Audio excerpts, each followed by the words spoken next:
उत्तर प्रदेश स्थित जौनपुर के मछली शहर विधानसभा सीट से समाजवादी पार्टी की विधायक रागिनी सोनकर ने राज्य सरकार में स्वास्थ्य मंत्री ब्रजेश पाठक पर सवाल उठाए। इस दौरान उन्होंने कहा कि कुछ तस्वीरें भी लहराई। सपा विधायक के सवालों का यूपी के डिप्टी सीएम ब्रजेश पाठक ने जवाब भी दिया। रागिनी सोनकर ने आरोप लगाया कि हम मरीजों को क्या ठीक करेंगे, हमारे तो डॉक्टर बीमार हो रहे हैं, कोई मलेरिया कोई डेंगू। ये हमारे स्वास्थ्य मंत्री के लिए बहुत ही शर्मिंदगी भरी बात है। उन्होंने आरोप लगाया कि बीते सालों में डॉक्टर्स की संख्या नहीं बढ़ी। रागिनी ने कहा कि आज यूपी कैंसर जैसी बीमारी से देश में टॉप कर रहा है। 2024 में कैंसर के 16 लाख मरीज हैं।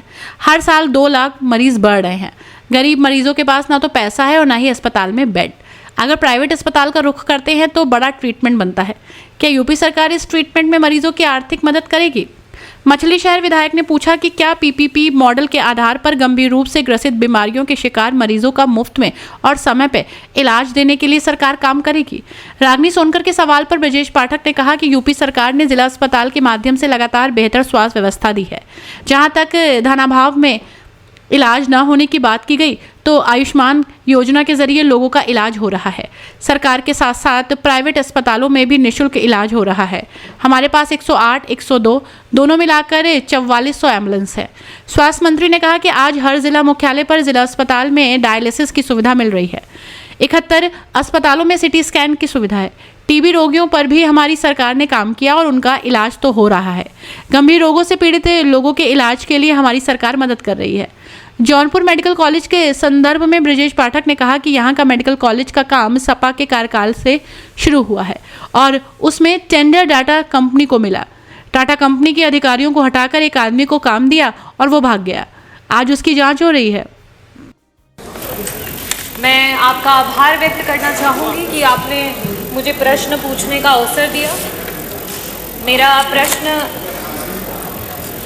हमारे स्वास्थ्य विभाग के मंत्री जी से है कि गंभीर बीमारियों से पीड़ित मरीजों के लिए सरकार के द्वारा क्या योजनाएं बनाई गई हैं उसके रोकथाम के लिए, हमारे गरीब जनता की मदद के लिए।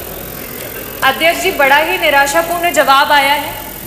मुझे ऐसा प्रतीत होता है कि जब जब सत्र में पिछले 2.5 वर्षों में आपके विभाग के द्वारा जब भी प्रश्न पूछे गए हैं तो आपका एक सेम आंसर है कि हमने इतने जिला अस्पताल, इतने मेडिकल कॉलेज, इतनी डायलिसिस की मशीन, इतने एम्बुलेंस।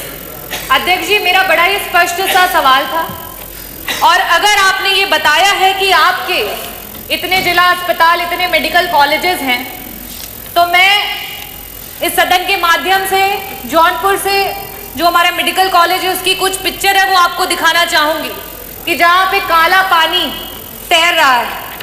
जो बिल्डिंग्स हैं वो बनने से पहले खंडहर हो चुकी हैं, ये स्थिति है।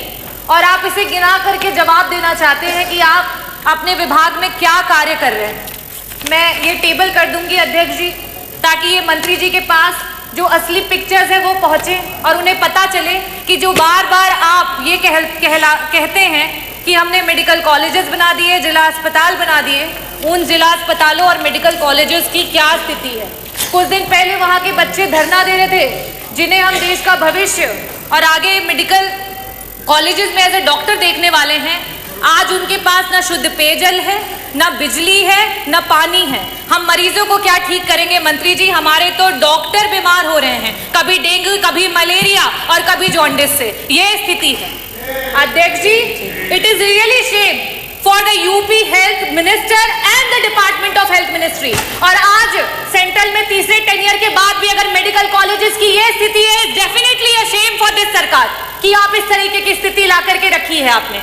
अध्यक्ष जी, जवाब में इन्हें ये देना चाहिए था कि गंभीर बीमारियों के लिए जो हमारे डॉक्टर्स होते हैं, चाहे वो पैलिएटिव मेडिसिन के डॉक्टर्स हों, चाहे आपके ऑन्को सर्जन्स हो, ऑन्कोलॉजिस्ट हो, गायनेकोलॉजिस्ट हो, न्यूरो एनेस्थीसिया डिपार्टमेंट के डॉक्टर्स हो, चाहे आपके कार्डियो सर्जन्स हो, सीटीवीएस के सर्जन्स हो, आपने कितने डॉक्टर्स को बढ़ा, कितने डॉक्टर्स को आपने बढ़ाया?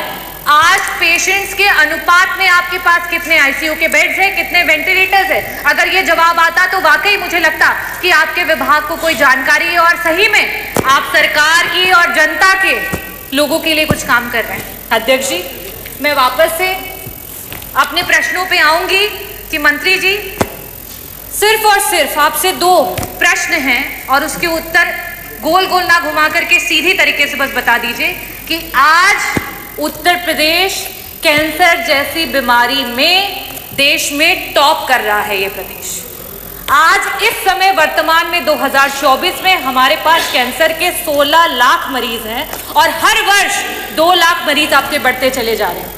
और इन गरीब मरीजों के पास ना तो पैसा है इलाज कराने के लिए और ना अस्पतालों में बेड्स। इन परिस्थितियों में अगर वो मरीज किसी प्राइवेट अस्पताल में जाता है, बड़ा बड़ा एस्टिमेट मिलता है।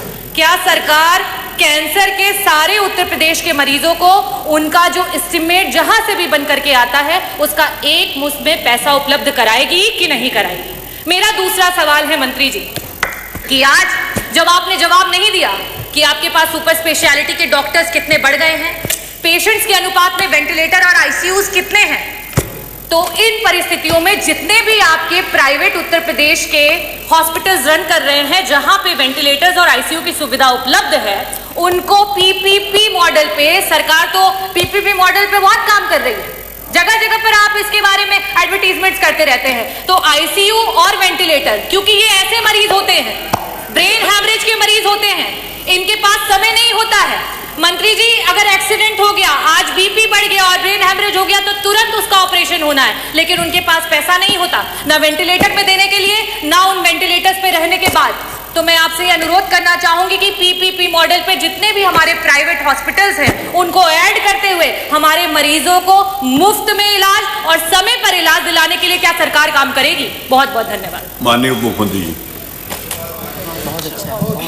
आपका जो सवाल था कि उत्तर प्रदेश सरकार गंभीर बीमारियों से पीड़ित मरीजों की मृत्यु दर को घटाने के लिए क्या काम कर रही है, हमने इस संबंध में स्पष्ट जवाब दिया है कि उत्तर प्रदेश सरकार ने अपने डिस्ट्रिक्ट हॉस्पिटल्स के माध्यम से, टर्शरी केयर के हॉस्पिटल्स के माध्यम से लगातार उच्च कोटि की चिकित्सा व्यवस्था देने का काम किया है। जहाँ तक गंभीर मरीजों के धनाभाव का सवाल है, इसके लिए माननीय प्रधानमंत्री जी की दुनिया की सबसे बड़ी योजना आयुष्मान भारत उत्तर प्रदेश में लागू है।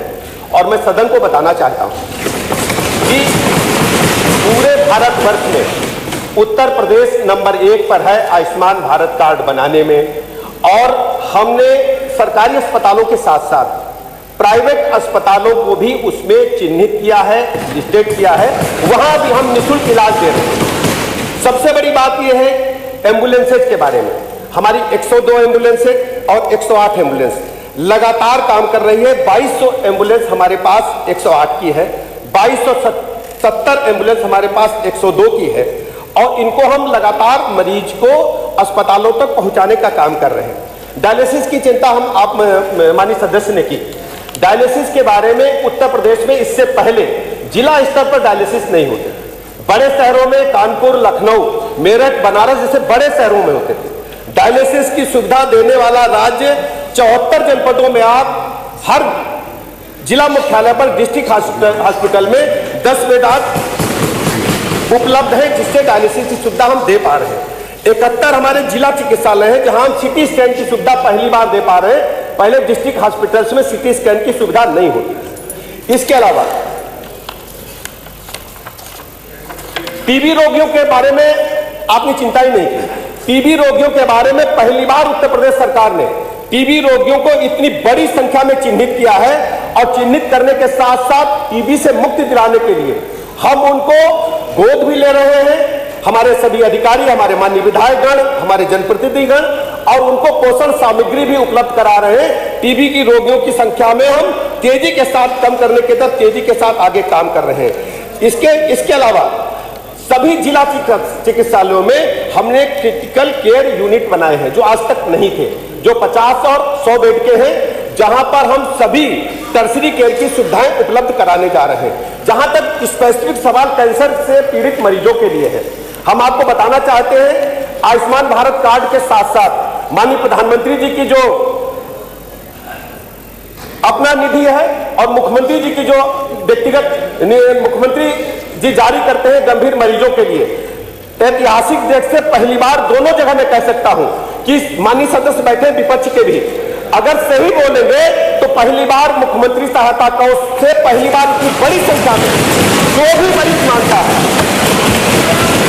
इसमें कोई हस्तक्षेप नहीं है, कोई भी इसमें विभाजन नहीं है। जो भी मरीज मांगता है उसको आवश्यकता अनुसार धनराशि उपलब्ध कराई जाती है। उसमें जाति धर्म संप्रदाय दल को हम लोगों ने नहीं देखा है। आप लिस्ट उठा करके देखेंगे, बड़ी संख्या में मुख्यमंत्री सहायता कोष से हमने सहायता गंभीर रोगों से पीड़ित मरीजों को प्रदान की है जिन्होंने डिमांड किया है। और यह भी मैं बताना चाहता हूं, जहां तक एक सवाल प्रश्न में विस्तार से आपने बोला जौनपुर के मेडिकल कॉलेज के बारे में, वैसे तो माननीय अध्यक्ष जी हम किसी को नंगा नहीं करना चाहते, किसी को आईना दिखाना नहीं चाहते, लेकिन चूंकि माननीय सदस्य ने सवाल उठाया तो मैं स्पष्ट कर दूं, जौनपुर का मेडिकल कॉलेज समाजवादी पार्टी की सरकार में बनना शुरू हुआ। आप सुन लीजिए पूरी बात, सुन लीजिए अध्यक्ष, उत्तर जौनपुर का मेडिकल कॉलेज सुनिए। अरे बैठो ना तुम, अरे सुनो भैया विधायक जी, अरे बैठो प्लीज। मैं आप ही की बात कर रहा हूँ, आप ही दिन में बनना शुरू हुआ। रुकिए, अभी रुकिए ना, फीस नहीं। अरे उत्तर आ जाने दीजिए सारे भैया, पानी पी लो। मैं ऊंचा बोल रहा है, मुझे रोक रहे हैं कि ऊंचा मत बोलो। आप भी मेरा सहयोग करो, चलो देख लूंगा, वो अनुचित होगा तो अच्छा मैंने तो निकाल दिया जाए, उसको निकाल उसको निकाल देंगे। अध्यक्ष जी, जौनपुर का मेडिकल कॉलेज भाई साहब लोगों की सरकार में बनना शुरू हुआ और उसमें टेंडर मिला टाटा कंपनी को। टाटा कंपनी के अधिकारियों को जबरदस्ती बलात् एक व्यक्ति को इन्होंने काम दिला दिया और वो भगोड़ा साबित हुआ, भाग गया और काम की गुणवत्ता को पैसे लूट करके खा गया। उसकी जांच चल रही है। यही लोग बनाने वाले जब आप एक उंगली उठाते हो तो 3 उंगली तुम्हारी तरफ उठती है। भ्रष्टाचार की जननी रही है। पहली बार भारतीय जनता पार्टी की सरकार में स्वास्थ्य सेवाएं उच्च कोटि की हम लोग प्रदान कर रहे हैं। समाजवादी पार्टी की सरकार में क्या होता था अध्यक्ष जी? पहली बार मैं बता दूं, पहली बार चूंकि माननीय सदस्य स्वयं चिकित्सक है, एक बात साहब सुनिए, आप जो चिकित्सक है समझ पाएंगे, जो जांच भी कराएंगे और जेल भी भेजेंगे, कोई बचेगा नहीं भ्रष्टाचारी। अध्यक्ष जी, माननीय सदस्य स्वयं चिकित्सक है। पूरे भारत के इतिहास में पहली बार हो रहा है कि हम विशिष्ट श्रेणी के चिकित्सकों को 5 लाख रुपए तक रिवर्स बिडिंग से दे रहे हैं। आज तक इतिहास में नहीं हुआ है, पहली बार हो रहा है। नहीं, आपको इजाजत नहीं है, प्लीज बैठिए। पानी जी बैठिए, ठंडा पानी पियो। मिस्टर तूफानी आप बैठिए, आपको इजाजत नहीं है। नहीं, किसी को कोई इजाजत नहीं, आपको भी नहीं है। उत्तर आ जाने, आप संतुष्ट हो या ना हो। आप नहीं, तूफानी जी जो कुछ भी तूफानी जी कह रहे हैं नहीं लिखा जाएगा। बैठिए तूफानी जी, नहीं है, आपको इस बात की इजाजत नहीं है। You are not allowed to speak. जो कुछ इन्होंने बोला नहीं लिखा जाएगा। ऐसे नहीं है कि कोई भी बीच में खड़ा होकर बोलना शुरू कर देगा। डॉक्टर रागिनी बैठिए, जिनका प्रश्न है बस लास्ट प्रश्न वो पूछेंगे बस। अध्यक्ष महोदय, मैं दोषी मंत्री जी को नहीं ठहराऊंगी, क्योंकि director general of medical education एक समय था कि एक डॉक्टर को नियुक्त किया जाता था उस पद पे, क्योंकि आज अगर इस सरकार को लगता है कि गूगल खोल करके आप डॉक्टर बन जाएंगे और आपको इस विभाग के बारे में A to Z सब पता चल जाएगा, तो ये आपकी गलतफहमी है। Director general of medical education जब तक एक डॉक्टर नहीं होगा तब तक उसे पता नहीं चलेगा कि आपकी स्वास्थ्य व्यवस्था कैसे ठीक होगी। और आज सिर्फ मरीजों का नहीं, डॉक्टरों का भी बहुत बुरा हाल है आपकी सरकार में। और प्रश्न क्या आपका? प्रश्न ये प्रश्न पूछना चाहूंगी कि क्या सरकार डीजीएमई के पद को चेंज करके IAS ऑफिसर से हटा करके एक डॉक्टर जो उस विभाग के बारे में पूरी जानकारी रखता हो उसको वहां पे बिठाएगी या नहीं बिठाएगी? अध्यक्ष जी, सवाल तो ये स्वास्थ्य विभाग से इन्होंने लगाया है, सवाल इन्होंने चिकित्सा शिक्षा का पूछा। हर न्यूज अपडेट के लिए डिस्क्रिप्शन बॉक्स में दिए हुए लिंक से ज्वाइन करें रॉयल बुलेटिन का व्हाट्सएप ग्रुप और पाएं हर खबर सबसे पहले अपने व्हाट्सएप पर। अपने आसपास की खबरों के लिए सब्सक्राइब करें रॉयल बुलेटिन और इस वीडियो पर कमेंट के जरिए अपनी राय देना ना भूलें।